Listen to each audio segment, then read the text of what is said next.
Aloha and welcome to Mystery, Mystics, and Metaphysics.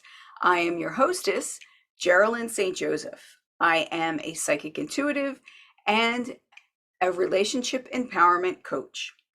Today's topic is 10 tips to a higher vibration.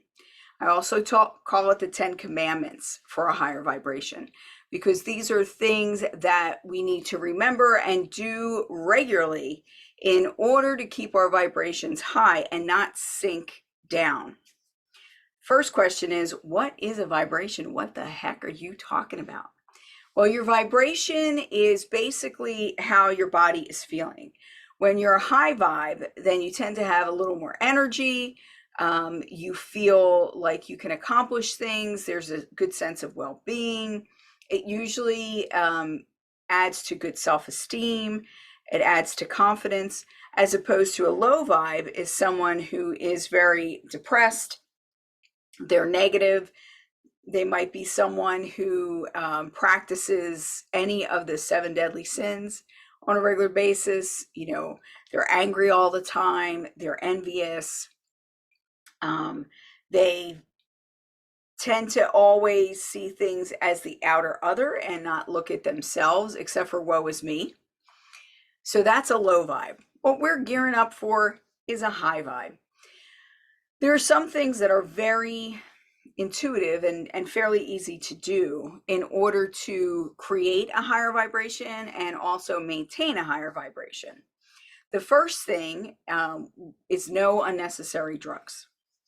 Wah, that is so difficult because that's how I have my fun. That's how I relax. Da, da, da, da. And by drugs, I mean alcohol, smoking cigarettes, any illicit drug that your body does not physically need.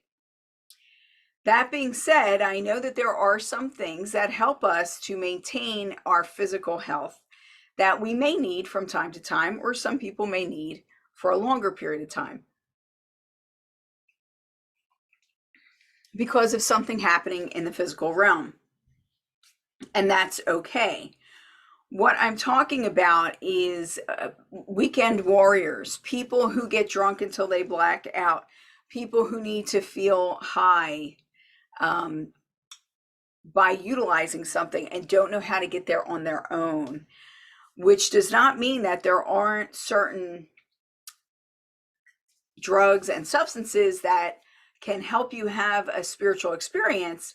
But the problem is, in our culture, in the culture of the world today, for the most part, people use these as recreation as opposed to the sacred. They are the sacred and they need to be handled that way. You need to go in with somebody who knows what they're doing. You need to be in a very safe environment. And many of these things don't happen when people are taking them recreationally. They'll be at a party with a bunch of people they don't know, or they'll be alone at home, or, you know, they'll be in all kinds of situations. This is not keeping it sacred. Sacred means it is special. It is not to be part of the mundane.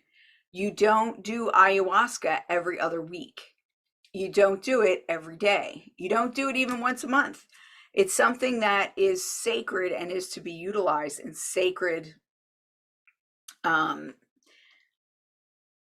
in sacred means, and with someone who knows what it is, what its use is, and how to utilize your I'll say trip with it. So no unnecessary drugs. That's number one. Very easy for most people to cut that out. Now, does that mean on New Year's Eve or your birthday that you can't have a beer or a drink or two? It does not. It just means that you need to be careful. Why am I so adamant about this? Because this is the way that people get attachments. So it's very easy for an energetic attachment to attach to you when you're partially out of your body because you're doing some kind of substance. So you need to be very careful of that. Also, someone shared, my addiction was denial and avoidance of my energetic reality. And oftentimes An addiction forms because you're running away from something or you're trying to self-medicate something. All things in moderation, yes. You need to be able, though, to also acknowledge when you cannot do something, period. There are people who, once they take that first drink or once they do that first pill, they cannot stop. They have a compulsive disorder or they have anxiety or whatever it is that compels them to continue even though they know it's not healthy. If you have that kind of a relationship with these things, you just need to stay away from them, which also means staying away from people who use these things illicitly. And we'll get into your crowd around you in a little bit. Okay. You know what? I think I'm going to do this the opposite way because I did it from like as I thought of them. So I'm going to go the opposite way so that we're going up to number one, because I think the biggest thing is what I put for number two. The rest of these are in no necessary order, but it's interesting. So as we're talking about no illicit drugs, surround yourself with love and gratitude. What does that look like? That means instead of surrounding yourself with people who put you down, you surround yourself with people who are more uplifting. Does that mean that they're a bunch of yes men and they never, challenge you in any way? No. It means that they do challenge you when it's appropriate. They just they're not in an unhealthy competition with you, and they're not trying to take from you all the time. It's a give and take relationship. People who really love one another want to see each other really become the most that they can be. They want to see each other grow and become strong and be as open and authentic as they can be.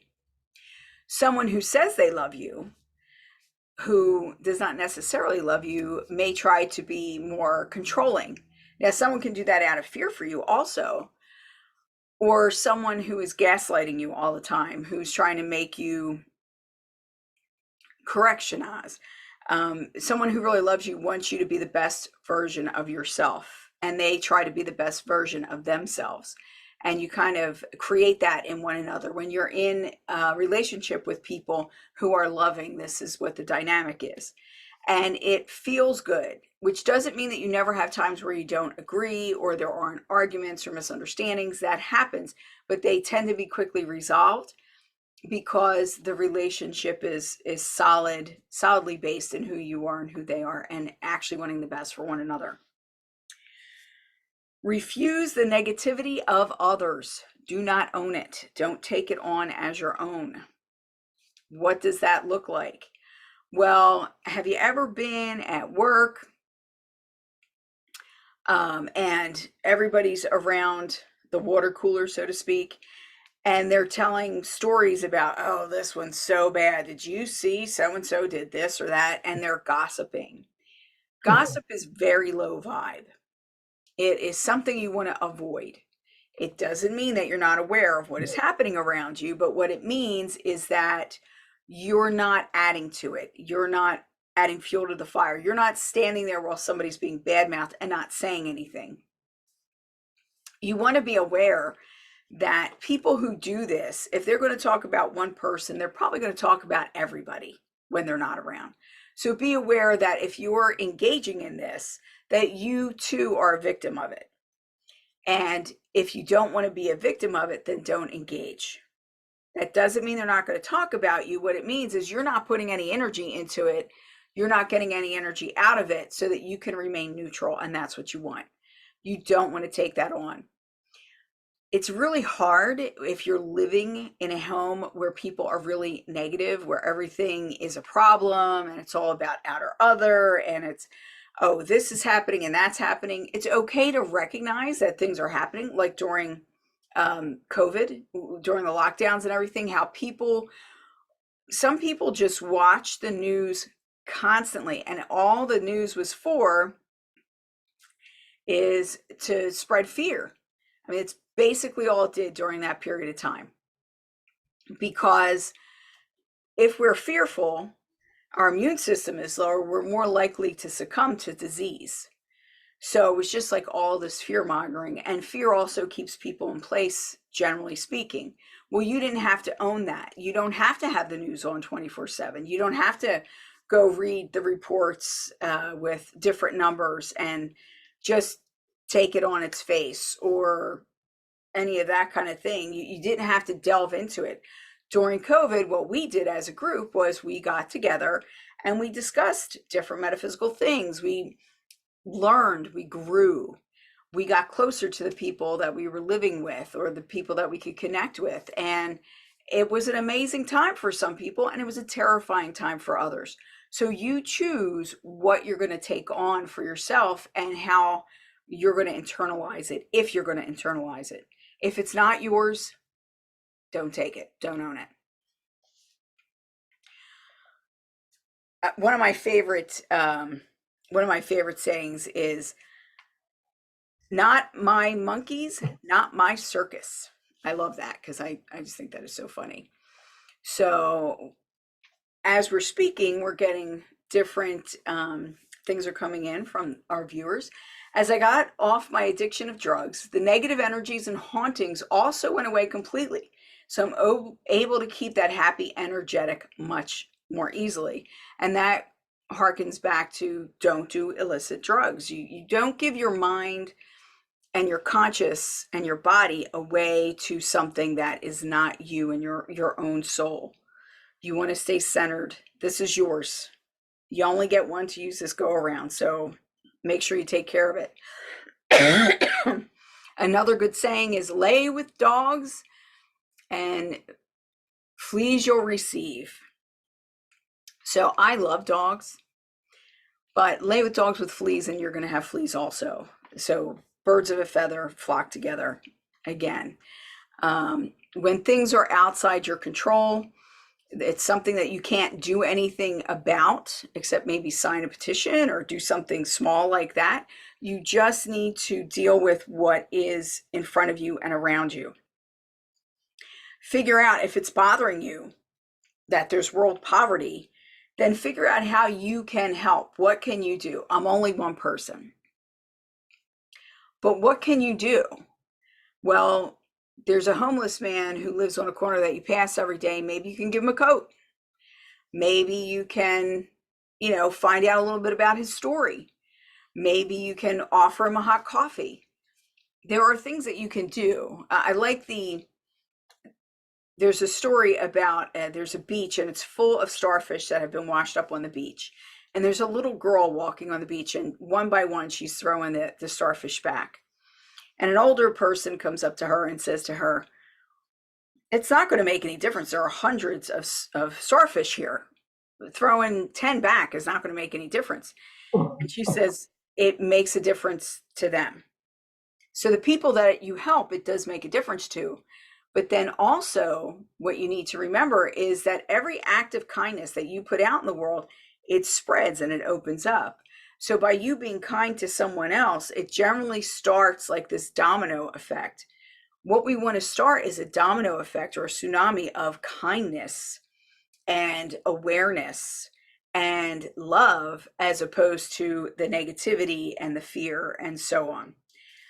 So that's what we're trying to do by having a higher vibration.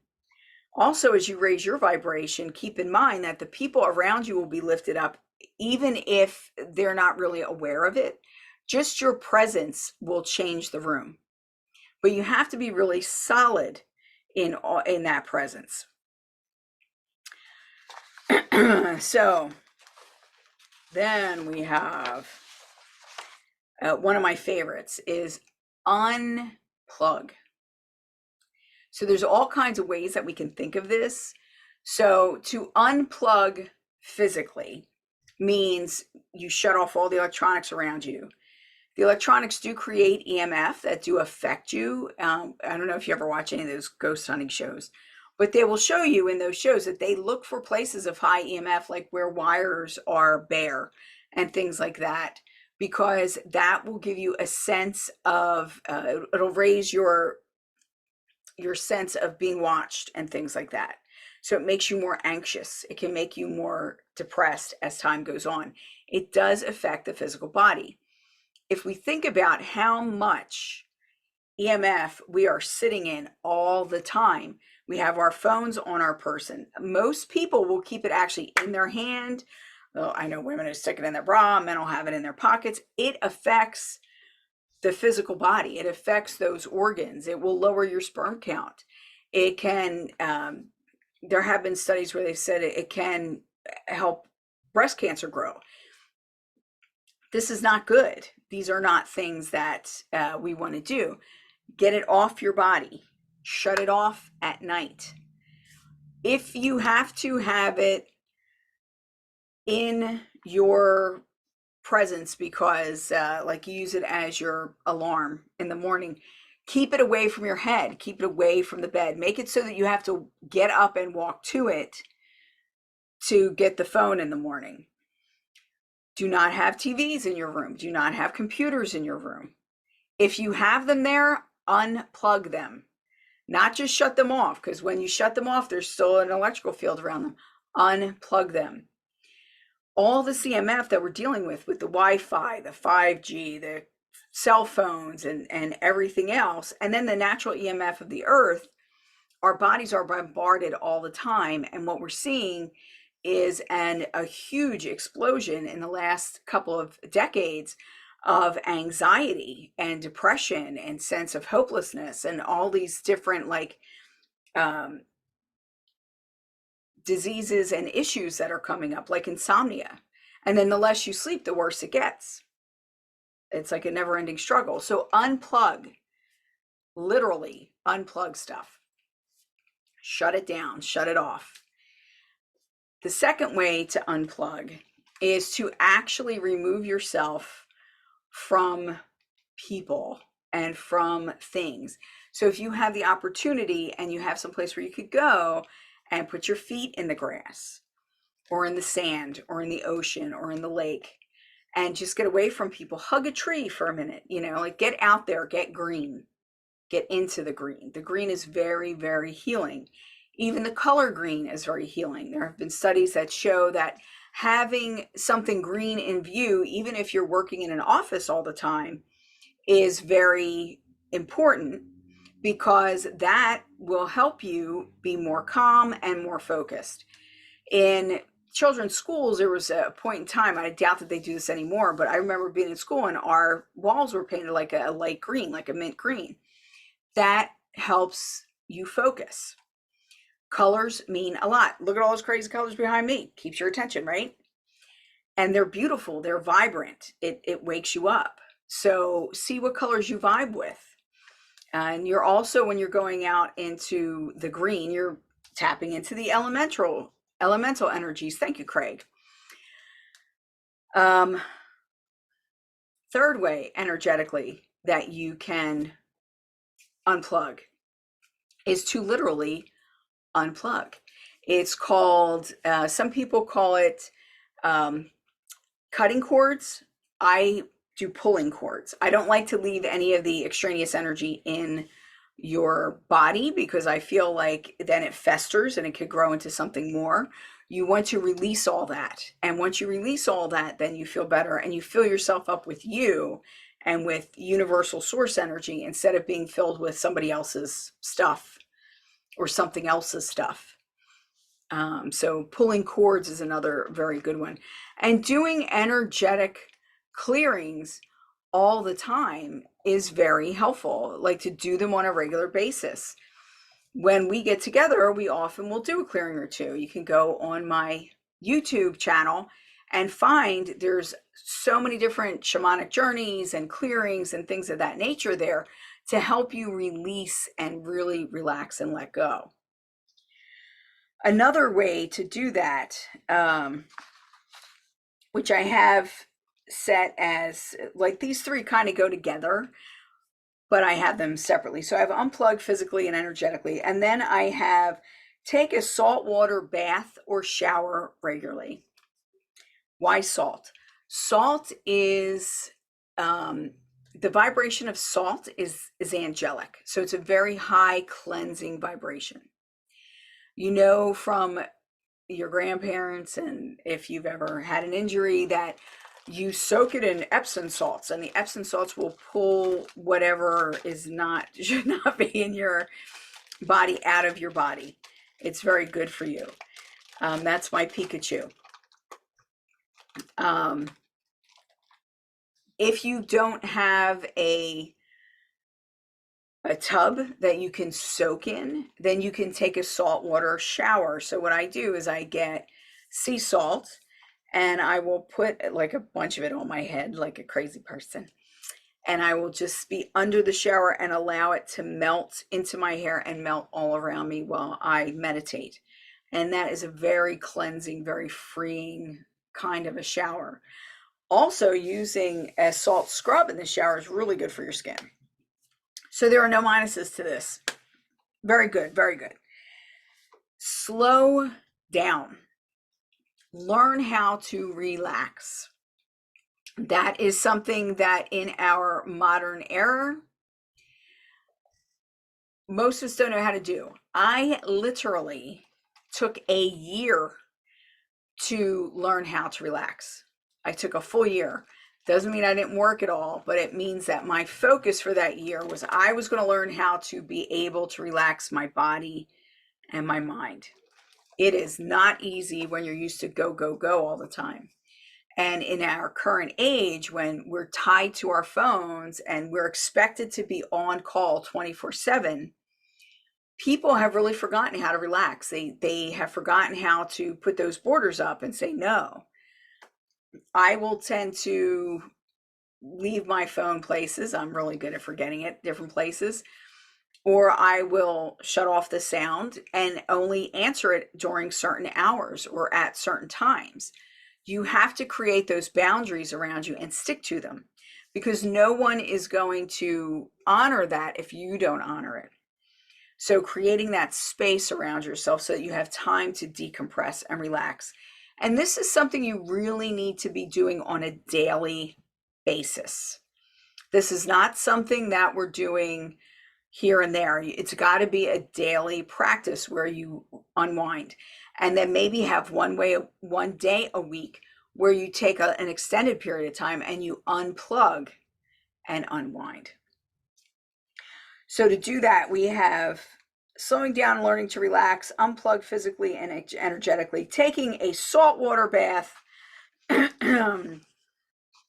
and surrounding yourself with love and gratitude. All this works together, as well as refusing the negativity of others. So there are people that you will find around you who will drain your energy, who seems like, most of us have people in our lives who, when we're around them, we just get tired, and you just feel like, you just get really drained from being around them, because either they're all over the place and trying to keep up with them is an ordeal, or they're constantly negative, or they do both things.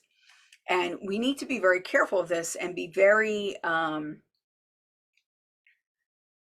aware of our energy, protect it, and make sure we hold on to our energy. So what do we do if we have somebody around us who's perpetually negative and they're all bouncing off the walls and we have to be around them? Maybe we live with them or they're a coworker. One of the things that I recommend for this is to learn how to do the white light meditation. White light is pure unconditional love. It's also called the universal energy. And you stream that energy throughout your body. You feel yourself and then you project it out at whoever it is. And it's very beneficial energy. It's healing, it's relaxing, it's loving. And generally, when somebody is like an energetic vampire and they're pulling, it's because they feel like they can never get enough. So if you stream that energy through you, they're not taking your energy, they're taking universal source energy, which is boundless. And oftentimes they will take it until they quiet down. That's when they, they'll leave, or they just like quiet down. It does something to them. It's great to watch, especially if somebody's like really, really yelling at you, and to just stream that energy and look at them with understanding and having that loving energy. And it's not easy to do. You definitely need to practice it. But when I used to work with the public, it was something I would do if somebody was like getting crazy, and just stream this light to them, and they would end up calming down and then apologizing to me for their behavior, and then they'd go home. And it was great. I never lost a customer. So that's always good. Own your actions. And this is part of a cluster that I'm going to call integrity and authenticity, because be authentic is the number one thing. That's what we're moving towards. And practice integrity is part of authenticity. So these things are kind of hand in hand. Own your actions. So when you do something, know why you're doing it. It used to aggravate me. One of my pet peeves is, why did you do that? I don't know. Oh, drove me nuts. If you don't know why you're doing something, don't do it. If you're doing it to follow somebody else or to impress someone else, don't do it. If you don't have a good reason for doing it, don't do it. It's simple. It seems so simple. Doesn't mean it's easy, but it's very simple. Be responsible for your own actions. If you say something that is hurtful, that has, barbs attached to it, that connect with that person, be responsible for that. Yes, I did say that. I was feeling X, Y, and Z. And are you sorry for doing that? Do you apologize? Do you want them to feel better? Do you want to explain? Do you want to engage in conversation? Let it lead to something. But don't say, that's not what I said, and then change around what you actually said. Be responsible for what you say. If you think about what you're going to say or do before you do it, you'll find yourself backtracking a lot less. It is not your responsibility how other people feel. However,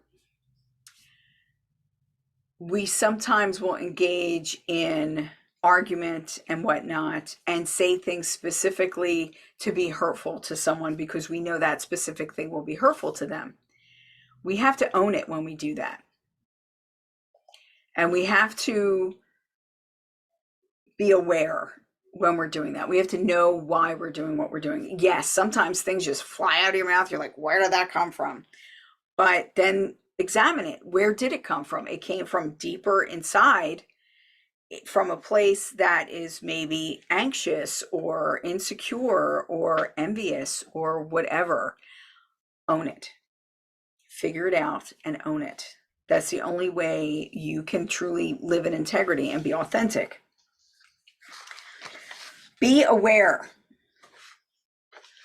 Being aware means being open to acknowledge all that is happening around you, to ascertain the consequences of your words and actions, and to be empathetic to those around you. Be open to the energies of the moment and what they may tell you. Know what you are doing, saying, and why you are saying it. So being aware, awareness encompasses so many things, and it is extremely important to living in integrity or authenticity.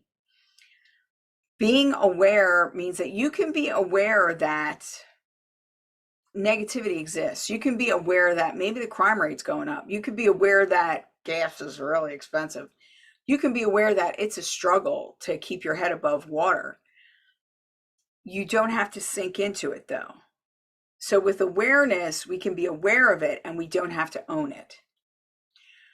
What you do need to be aware of and own are your own actions. What are you doing, thinking, and saying?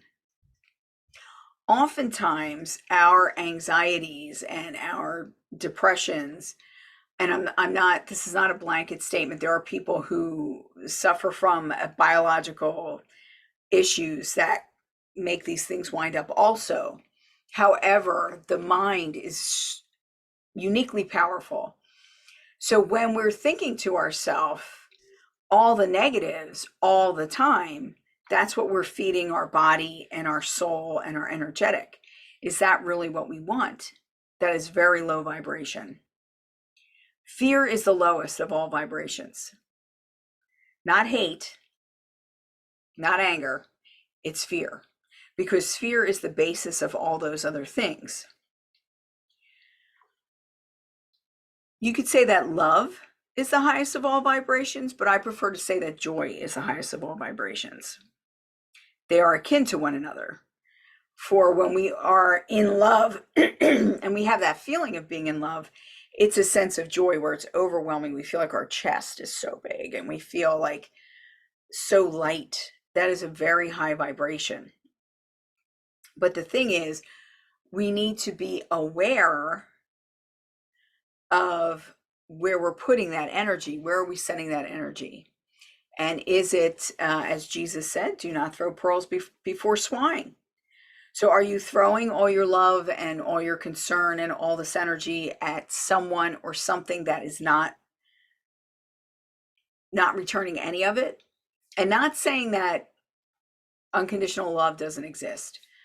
You can unconditionally love like your fish or a puppy or something like that. If you're going to unconditionally love a person and love them with all their faults and everything, you also need to be aware of your own boundaries and where they need to be able to stand up on their own. And it can become very intricate. Relationships are difficult. Even when they seem easy, they're very intricate. There's a lot going on there. There's a lot going on under the surface, most of which we're not aware of, which brings us back to awareness being very important. Practice integrity. Follow moral and ethical principles in all aspects of your life. So this is where it's across the board. It's not like, oh, well, I'm ethical because I'm a lawyer and I have to follow this code of ethics. But then, when I'm going home at night, I'm going to kick the homeless man in the teeth because I'm pissed off at something else. No, that's not integrity. Integrity means truth or truthfulness. Integrity also means strength. So when you're living in integrity, you're living in your truth and you're living in strength. When you're living in integrity, it's okay when people question you. You don't get that sense of being attacked or fearfulness, because if someone is questioning you, it's a learning moment. And it's a learning moment for both of you. So you're then examining what your beliefs are or why you're doing certain things. And you're also educating them as to what your ethical responsibilities are or what you feel your moral responsibilities are. So being questioned and having conversation is great. It's a wonderful thing. It's not a negative thing. And if it's looked at in fear and pushed away and you're not going to answer that, and this question is the wrong question to ask, that really undermines your whole stance, and it undermines your integrity. Your integrity begins to crumble if it cannot withstand any type of scrutiny. It means that you're not actually following what you believe in. You're simply following whatever it is. Know who you are and be that person regardless of who is in the room. Be dependable, loyal, honest, and respectful. What does it mean to be that person no matter who's in the room? We've all known people at different times who, like, when their mom's around, they're one person. When their spouse is around, they're somebody else. When they're around their friends, they're totally different. And they don't they compartmentalize everybody because they don't know who to be if all these people meet. Someone who's the same, no matter who's in the room, they act the same. You can depend on them. You know where they're coming from. And they stand on their own in their integrity. So someone who cannot do that is not fully aware of who they are, or they're at the very least, they're not confident in it. You might call this person a chameleon, because depending on who they're around, they'll change and shapeshift, because what's most important to them is to be included in the group and not to actually stand in their integrity. So let's see. I think I got all of them. And then I'll add one more at the end. So thus far, we have said surround yourself with love and gratitude. Refuse the negativity of others. Do not take it on as your own. Unplug physically and energetically. Slow down. Learn to relax. Take a saltwater bath or shower daily. Oh, with that one, regularly. I didn't actually say daily, regularly. If you can't do it and you've had a rough day, the best thing to do is to go and wash your hands, but wash up just past your elbows to try and remove any energetic that is clinging to you from the day. So you want to get rid of that if you can't take a full-fledged bath or shower, just as a tip. Then own your actions. Be aware. Practice integrity. Oh, and the very first one was no unnecessary drugs. Sorry about that. And number one is be authentic. What does that look like? What is that? Integrity and authenticity are best friends. They are two sides of the same coin. They're very, very much alike and very integrally connected. Being authentic means being true to yourself. So that means acknowledging how you feel. So you can have integrity and it's an outer thing where you're like, okay, I shouldn't steal. I shouldn't, sleep with my brother's wife. I shouldn't do these things. And you can live in integrity that way and still not be authentic. To be authentic, you really raise your awareness and you're looking at how you really feel. How are you truly responding to things? So be true to yourself, acknowledge how you really feel. Being authentic requires that you make your own decisions. No following Mama Goose. It's making your own decisions and knowing why you're making them. Based on your own guidance. So does that mean that if you go to a doctor and he's telling you have this illness and this is the best way to handle it, that you just disregard that and you go with your own guidance? No, what that means is that you seek inside yourself to see how you really feel about it. You do your own research. We have Google now. It's not like back in the day when I was young and we had to go to the library and there wasn't always the information wasn't there, where you look at things and see how you really feel about it. And you see, does this feel right to me? It may not. You may ask, are there any other alternatives? Because oftentimes we're only going to be given one alternative, and that's really not the way things need to take place, because we are not cookie cutter. We're all similar. We are not exactly the same. No following the crowd or jumping on passing bandwagons. Be honest with yourself and others regarding your feelings. So what do I mean by jumping on passing bandwagons? I don't like to get into politics and that kind of thing, but I notice when something comes along and it gains traction, people don't even look into it to see what it is, to see whether it's real or not, and they will jump right in because the crowd is going in that direction. Just because people are running in that direction does not mean that that is the direction that you want to go in. So, for instance, I'm trying to think of some good ones. There have been several societal things. Cancel this one, cancel that one. And when you really look into it, they pissed off the wrong person. It's not really that they did anything so heinous or anything wrong, or something was taken out of context. And again, there's just this crowd, and there's usually somebody at the core of it who has a purpose for what they're doing, but everybody who's following them, no idea why they're following them. They don't know why they're doing it. They don't understand what they're doing or the impact it's going to be, and virtue signaling and all that kind of stuff. I'm so great because I canceled this person. Well, what did they do? Well, did this, Y, and Z. And did you look it up? Did you read it? Yeah, I read it. Okay, so where exactly did it say that? Did you find it?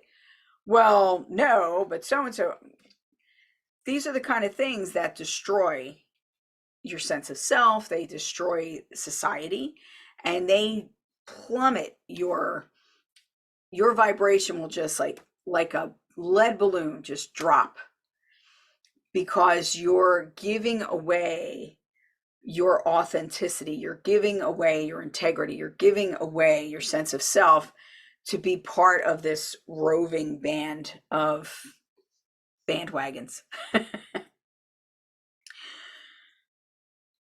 So that's ultimately, in order to have a high vibration, you need to be authentic and live in integrity. Those are the two big things. We gave a little bit about how you can do that. Here's the big one, your bonus gift. Find your joy and tap into it often. Not happiness, joy. What is the difference between these two? Happiness often is something that is very transient. It comes and it goes. Oh, you made me so happy when you did this, but it's not something that sits with you. Joy needs to be an undercurrent. It needs to be something that you can tap into regardless of what is going on around you. Joy is something that fills up the entirety of your being. It is both peaceful and exciting at the same time. It is something that both awakens you and soothes you. So, how do you find your joy? What is it that makes you joyful? I want you guys all to get comfy in your seats right now, and I just want you to take a deep breath with me, and I will ask the questions, and I want whatever comes into your head, I want you to put it in the chat box. I want you to write it down because this is something that we want to seek after, okay? So take a deep breath and release slowly. I say release slowly because it lets your body know that we're safe and you can relax. So we're going to do that again. Take a deep breath and release slowly.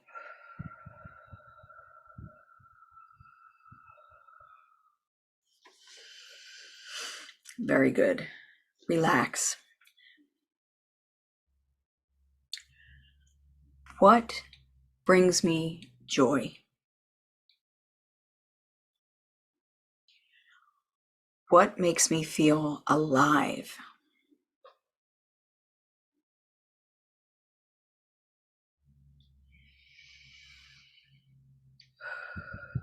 And again, what brings me joy?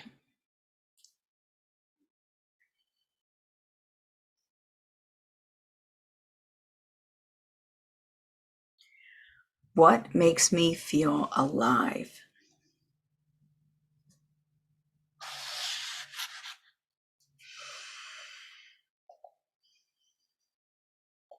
Okay.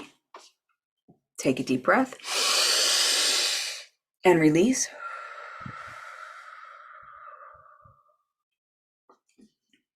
Anything that came to your mind, I want you to put it in the chat, and that will be part of our discussion. So when we find our joy, some of the things we have to do is motivate our body to move. Oftentimes we are far too sedentary. So like we're at an office in our chair all day. When we come home, we sit there and we watch television. We need exercise, we need to move, and we need to begin to do different things that open us up and allows our energy to flow and allows our joy to flow. So dancing, singing, listening to music, things that elevate are things that you want to do. So one of the things that brings you joy might be helping people. like it is with Shanaz. She enjoys helping people. Water nature garden with the children. That's Craig. Awesome. I know for myself, playing with my cat. I love to play with my cat. We chase each other all back and forth. She gets bored real easy and just watches me run back and forth, but that's okay. I'm getting exercise. You know what I mean? Being with the people that you love. It might be painting. It might be reading. It might be writing. It could be talking to a specific person. It could be your pet rock. It could be your crystal collection. It could be anything. Whatever it is, figure it out. And there's going to be more than one thing. I don't want to make like there's only one thing in your life that will bring you joy and you got to keep tapping into that. There will be many things that bring you joy. I myself love the sound of bells. My kid absolutely hates them, probably because I ring bells all the time. And I've done that since they were a kid. So it's like, no more bells. I even have earrings that are bells that I wear, and I have a bracelet that's bells and anklet. Yes, I am obnoxious like that sometimes, but I love the sound of bells. It just, it excites me. I love the sound of my cat purring. I love the sound of kids laughing. These are all sounds. Go through your different senses. What do you like to hear? The music I listen to is either soothing or it's very upbeat. It's like boom, boom, boom. So I got to see the Trans-Siberian Orchestra this year. A friend of mine gave me a ticket. God bless him. Awesome. Amazing. I mean, that music just is boom, boom, boom, boom. I love it. It makes me want to jump up and dance and just twirl around. So that's sound. And then sight. What do you like to see? What do you like looking at? I love watching kids play. I love watching Bunny on YouTube, who is a dog who talks. She's got like the buttons and she talks. And I love looking at pieces of art and looking at different colors. I love looking at green and nature. What do you like to taste? I love the taste of chocolate. You know it. Yes, chocolate. I love the taste of Testa's Italian cream cake. I will never have that again because they recently closed. But I will always remember it and I can imagine it. And my mouth is watering right now just thinking about it. So touch. What do you like to touch? What feels good? I love to, again, pet my cat or touch things that are have certain textures. I love the feel of some of my crystals and the look of some of my crystals. And I will hold them and touch them and feel them. So sight, sound, smell. What do you like to smell? You could see that there's a little light over here. This is my cat in a box. That's why that's like that. But I have a Scentsy behind me, which is, different scents. My neighbor up the street is amazing. She makes me like these wonderful soaps, and that wakes me up. I love the smell of the ocean. My favorite smell is plumeria, which when I lived in Hawaii, you would wake up in the morning, especially like in August, you would wake up, the air just smelled like flowers, like gardenia and plumeria, and it was just amazing. So consider your senses. What is it that makes you joyful, that makes you happy? I also love film, all different kinds of film, but I especially love movies that make me think. I like things where you got to pay attention and you're looking for all these little things in the background, like what's actually happening. I'm a film major, so but you may like, my mother loves to watch romances and read romance books. You need to find what works for you and have those things at the ready so that when you feel yourself starting to backslide and not feel good and have a lower vibration, that you have these things that help pull you up and help you to feel better. They help you to maintain your joy. So one last time, we'll go through those. and I will name them. No unnecessary drugs. Surround yourself with love and gratitude. Refuse the negativity of others. Do not take it on as your own. Unplug physically and energetically. Slow down. Learn how to relax. Take a saltwater bath or shower regularly. Own your actions. Be responsible for everything you say and do. Be aware.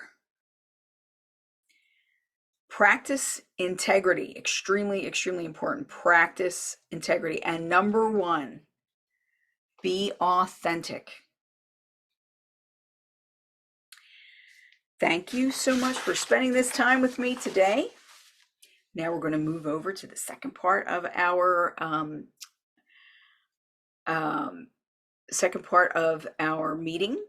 If you would like to join us live next time, we're at Mystery, Mystics, and Metaphysics on meetup.com. Again, my name is Geralyn St Joseph. Thank you for joining me. You can subscribe on YouTube, and please join the conversation and write in the comments below different ways that you find your joy and that you keep your vibe high. For this evening, this is Geralyn St Joseph signing off. Thank you so much and have a good night.